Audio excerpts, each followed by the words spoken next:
Let's be honest. When you hear mobile mystery game, you probably think of aggressive microtransactions, fake ads, or puzzle mechanics that have absolutely nothing to do with the story. That was exactly where my head was at when I downloaded Murder by Choice. I went in looking for a 5-minute distraction. I expected to play it on the bus and delete it by the weekend. But then, the first 10 hours happened. And here is the first lesson I learned. Check your platform bias at the door. Almost immediately, the narrative gripped me. The writing wasn't just filler to get me to the next hidden object scene. It was surprisingly deep. The characters had distinctive voices, the artwork was polished, and the atmosphere actually felt heavy. I found myself reading every line of dialogue, not just skipping through to save energy. I actually cared about why I was invited to this island. But the real hook, the immediate, aha moment, came when I realized the game wasn't holding my hand as much as I thought. There was a moment early on where a clue I found in a completely different room 3 scenes ago was the only way to make sense of a conversation I was having right now. That's when it clicked. This isn't a casual puzzler where things just happen to you. This is a game where you have to pay attention. It respects your intelligence enough to let you piece things together. And once I realized that, I wasn't just playing to kill time anymore. I was playing to solve the case. But realizing the game is good is one thing. Actually mastering its mechanics is another. Let's talk about how the game teaches you to stop guessing and start deducting.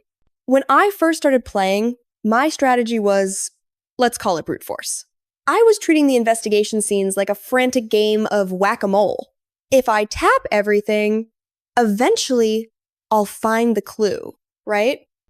But about 15 or 20 hours in, the game subtly forced me to change. I stopped tapping and started looking. This is where the design brilliance kicks in. The game relies heavily on environmental storytelling. The dialogue is often full of lies, characters are unreliable narrators, but the environment never lies. I learned that if a character tells me they were in their room all night, but I see their specific brand of cigarettes in the garden, I don't need a text box to tell me they're lying. The art team hid the truth in the background. This leads to my favorite mechanic, the re-examine. In most games, once you clear a room, you're done. You never look back. In Murder by Choice, you are constantly backtracking. But it doesn't feel like a chore. It feels like an epiphany. You walk into a room you've seen 100 times, but because you found a weird symbol in the greenhouse 5 minutes ago, suddenly that painting on the wall isn't just decoration anymore. It's a combination lock.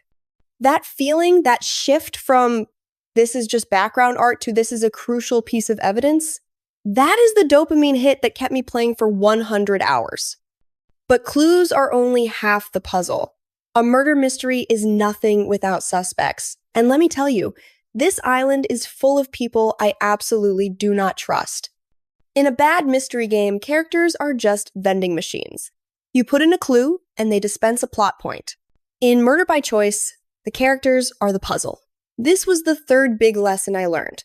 NPCs have their own gravity. They aren't just waiting for you to talk to them. They have secret relationships, petty grudges, and hidden agendas that have nothing to do with the main murder.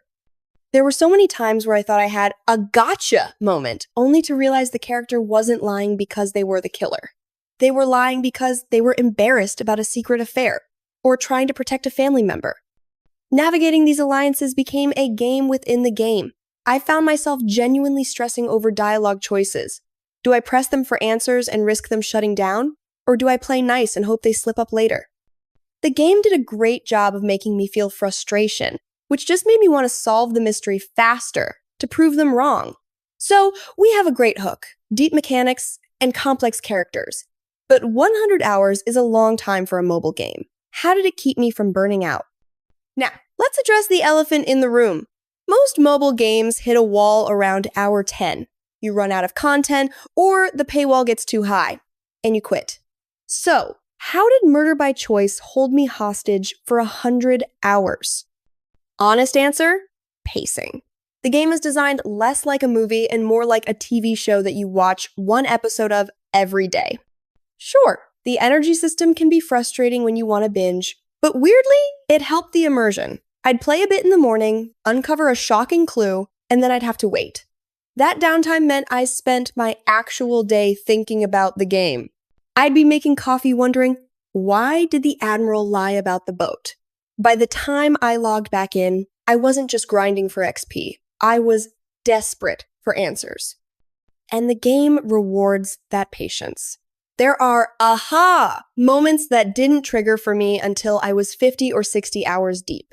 Mysteries that were set up in the tutorial suddenly made sense weeks later. The scope of the mystery keeps expanding. Just when you think you've solved the murder, the game pulls back to reveal a conspiracy about the island itself. It's that constant drip feed of, wait, there's more? That hooks you. This also brings in the community aspect. Because the story unfolds over time, you end up looking for others to theorize with. Who is the traitor? What's behind that door? The speculation becomes part of the gameplay. It stops being just a game on your phone and starts feeling like a hobby. And that is a very rare thing for a mobile title to achieve. So, after 100 hours of hunting, accusing, and deducing, was it worth it? And what did this digital mystery actually teach me about real life? So, after 100 hours, what's the verdict? Is murder by choice just a good time killer? Or is it something more?